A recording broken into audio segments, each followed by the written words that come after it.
ওরে আল্লাহর গোলাম, আসরের শপথ করে বলেন সব মানুষ জাহান্নামে যাবে, তবে 4 গুণওয়ালা মানুষ জান্নাতে যাবে।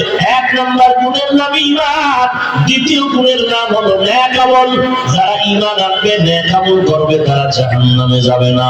এই 2টা গুণ, আরো 2টা গুণ আছে।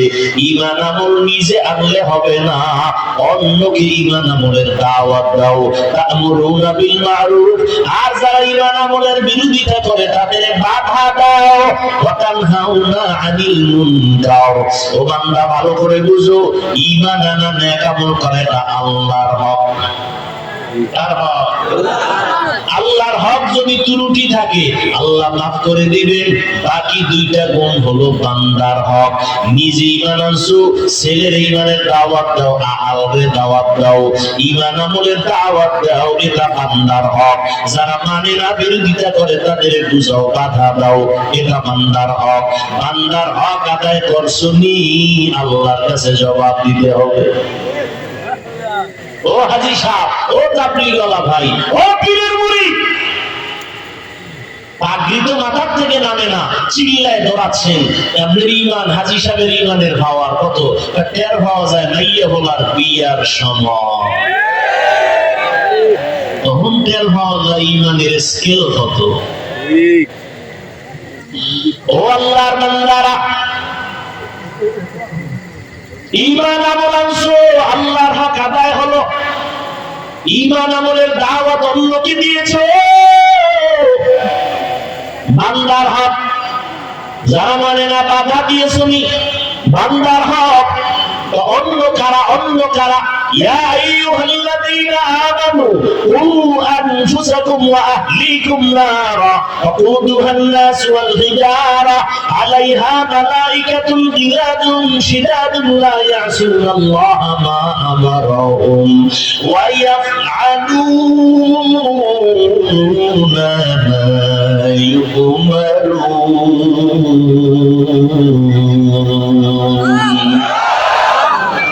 আল্লাহ বলেন, ও মুমিনেরা, জাহান্নামের আগুন থেকে নিজেকে বাঁচাও।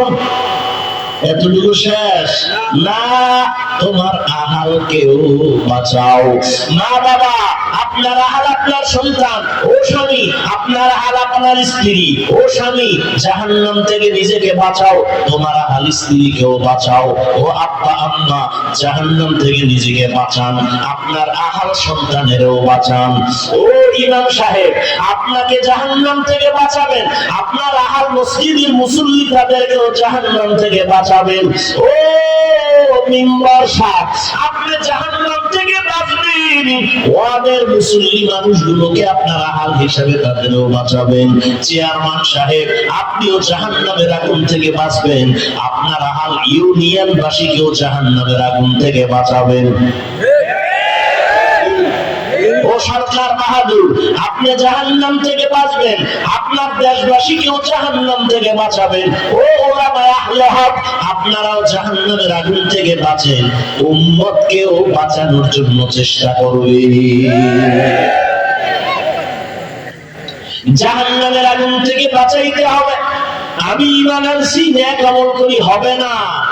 আরো 2টা গুণ বান্দার হক, অন্যরে দাওয়াত দেওয়া লাগবে।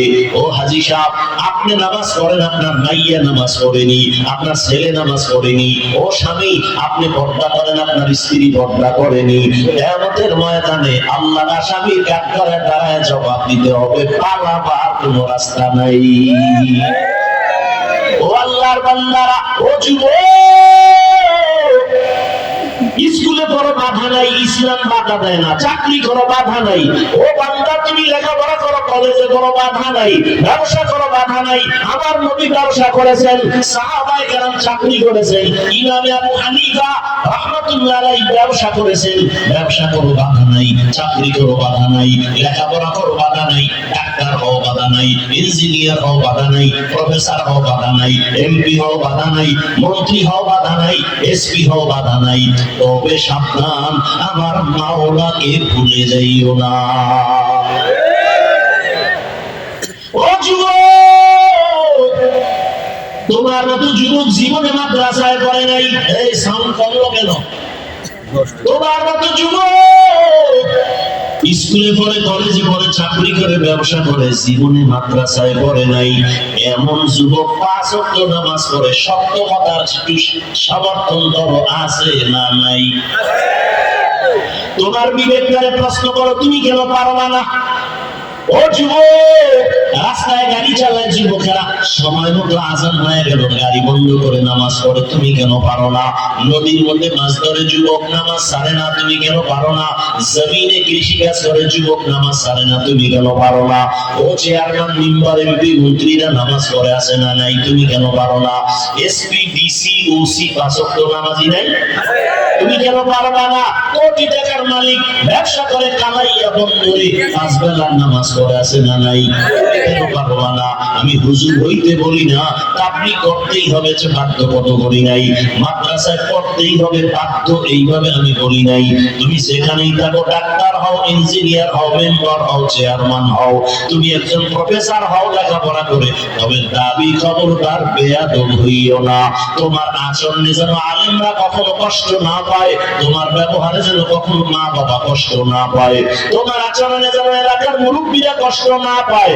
কারণ যত ইবাদত করো, মা বাবার কষ্ট যদি বর্তমান লেগে যায়, তোর জিন্দেগি বরবাদ। যত ইবাদত করো, আল্লাহর প্রিয় বান্দা ওলি আউলিয়াদের বদনজর যদি লেগে যায়, কপাল পড়ে যাবে।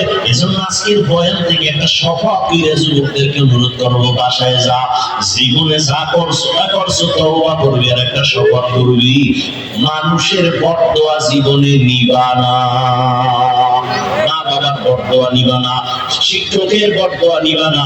শিক্ষকের মনে যদি কষ্ট যায়, মরার আগেই বিছানায় পঙ্গু হইয়া কষ্ট পাবিলেই খারাপ। শিক্ষকের মনে কষ্ট দিয়ে জীবনে সফলতা অর্জন হবে না, মরার আগে বিছানায় পড়ে থাকবি, পঙ্গু হয়ে যাবি। অতএব অনুরোধ করে বলছি, যুবক, শিক্ষকের দোয়া নাও, মা বাবার দোয়া নিয়ে চলো, 5 বেলার নামাজ পড়ো, মা বাবার খেদমত করো। তোমার বয়স 25, 27, বাসায় যাইয়া প্যান্ট শার্ট খুলে তুইছো, তোর আম্মা কাজের মহিলা ধুইয়া রাখবে তোর জামা, অথচ তোর 25 বছর বয়স, উচিত ছিল নিজের জামা নিজে ধুবি, মায়ের কাপড় ধুইয়া দিবি, নিজের মশারিটা নিজে টানায় দিবি, মায়ের মশারিটাও টানায় দিবি। এই কি ছিল মায়ের কপাল?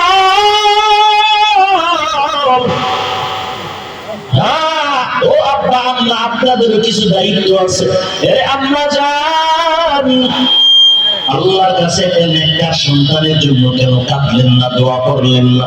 মদিনার নবীর আদর্শওয়ালা সন্তান কেন বানাইতে পারলেন না? আল্লাহর কাছে কান্না করেন, দোয়া করেন, এখনো সময় আছে। রে মা, আপনাদের কত দাম, কত দাম, কত দাম।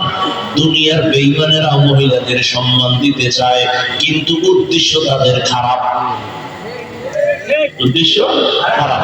কিন্তু আল্লাহ এবং রাসূল যে সম্মান দিয়েছেন, উদ্দেশ্য কত ভালো। পুরুষের থেকে নারীর মর্যাদা অনেক বেশি। সমস্ত নারীরা নবীদের মায়ের মতো মা, সাহাবায়ে কেরামদের মায়ের মতো মা, আলেম হাফেজ কোরআনের মায়ের মতো মা। এই দুনিয়াতে ভালো ভালো যত সন্তান আছে, সব হলো ভালো মায়ের কারণে। আপনারা আম্মা জান খাদিজা রাদিয়াল্লাহু তাআলা আনহার মতো নারী, ফাতিমা রাদিয়াল্লাহু তাআলা আনহার মতো নারী, আয়েশা রাদিয়াল্লাহু তাআলা আনহার মতো নারী, ইসমাঈল নবীর মা হাজরা আলাইহা সালামের মতো দামি নারী, ঈসা নবীর মা মারিয়াম আলাইহা সালামের মতো দামি নারী। ফেরাউনের নাম শুনছেন তো? কত বড় বেঈমান। আর ওই ফেরাউনের ঘরে তার আপন স্ত্রীর নাম কি? আসিয়া। জানেননি আসিয়া কত বড় আল্লাহর বান্দি হয়ে গেল? রহমতের নবী বলেন, কিয়ামতের দিন আসিয়ার সাথে জান্নাতে আমার সাথে বিবাহের ব্যবস্থা হবে। যেই ফেরাউন আল্লাহর সাথে চ্যালেঞ্জ দিয়া নিজের খোদা দাবি করলো, আনা রাব্বুকুমুল আলা, ঈমানের জবাই করলো, আমল করলো না, নিজেও নামাজ পড়ে না, ঈমান আনে না, অন্য আনবে তাও পছন্দ করে না। এত বড় বেঈমান ফেরাউন, তার ঘরে আপন স্ত্রী আসিয়াকে আল্লাহ দ্বীনের আলো দিয়ে কবুল করলেন। ও আল্লাহর বান্দারা, ও পর্দার আড়ালের আম্মা জানেরা, আপনারাও কি পারেন না 5 বেলার নামাজ পড়বেন? আপনার মতো কত মা এখনো আছে নামাজ ছাড়ে না, স্বামীর মাল হেফাজত করে, সন্তানগুলোকে আদর্শ সন্তান বানাবার মেহনত করে। আপনি কেন পারবেন না? মোবাইলে সময় নষ্ট করে না এমন বোনের অভাব নাই, লেখাপড়া করে, সতীত্ব বজায় রাখে, চরিত্র নষ্ট করে না। ও বোনেরা, আপনারা কেন পারবেন না? ও যুবক বাবারা, হেদায়েতের মালিক আমার আল্লাহ। বয়ানের দ্বারা হেদায়েত হবে কোনো গ্যারান্টি নাই, কারণ আমার নবী বয়ান করে, আবু জাহাল কালেমা পড়ে না। আর ওদিকে নবীকে জবাই করতে আসিয়া ওমরের মতো বান্দা কালেমা পড়ে মুসলমান হয়ে যায়। এটা আমার মাওলা পাকের কুদরত। আল্লাহ যাকে কবুল করবেন সে হেদায়েতের পথে আসবে, আর যার কপাল খারাপ কোনো বয়ানে সে কালেমাওয়ালা হবে না। তবে জানি না কার কপাল ওমরের মতো কপাল, কার কপালটা আবু জাহালের মতো কপাল, জানি না রে বাবা।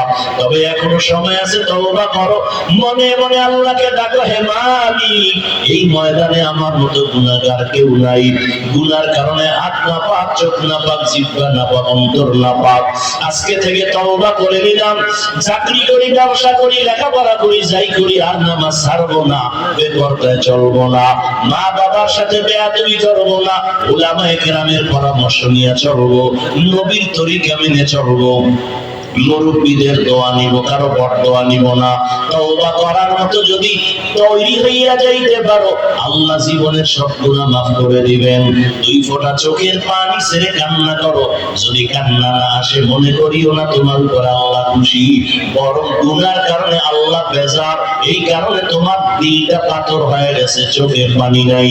যদি তওবার অন্তর তৈরি হয়, অন্তরে কোনো দুর্বলতা না থাকে, মনে মনে আমার আল্লাহকে ডাকো আর বলো, হে মালিক এই বিশাল জান্নাতি ময়দান থেকে আর গুনাহ নিয়ে বাসায় যাব না। জীবনে শয়তানের ধোঁকায় পড়ে কত নামাজ ছাড়লাম, বেপরদায় চললাম, আজকে থেকে নামাজ ছাড়বো না, বেপরদায় চলবো না, মা বাবাকে কষ্ট দিব না, উলামায়ে কেরামের দোয়া নিয়ে নবীর তরিকা মেনে চলবো। তওবা করার মতো যদি কারো অন্তর তৈরি হয়, দুটো হাত আমার আল্লাহকে দেখাইয়া দাও।